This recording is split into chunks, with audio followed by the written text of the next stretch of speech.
রাশিয়ার জ্বালানি খাতে বড় ধাক্কা। এপ্রিল মাসেই দেখা গেল 6 বছরের মধ্যে সবচেয়ে বড় উৎপাদন পতন।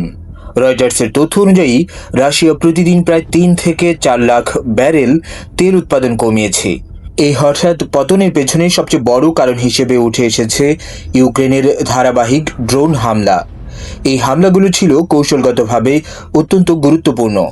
লক্ষ্যবস্তু করা হয়েছে তেল শোধনাগার, বাল্টিক ও কৃষ্ণ সাগর অঞ্চলের গুরুত্বপূর্ণ বন্দর এবং পাইপলাইন অবকাঠামো। বিশেষভাবে নজরে এসেছে ইউরোপমুখী দ্রোজভা পাইপলাইন, যা এখনও বন্ধ রয়েছে।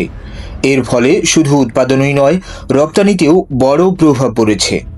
বিশ্লেষকরা বলছেন এটি শুধু সামরিক সংঘাত নয়, এটি এক ধরনের এনার্জি ওয়ারফেয়ার।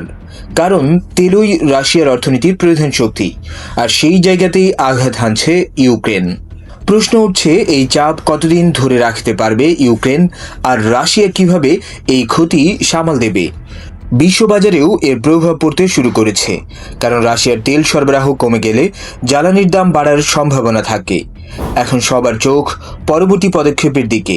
এই সংঘাত কি আরও তীব্র হবে, নাকি কূটনৈতিক সমাধানের পথে এগোবে?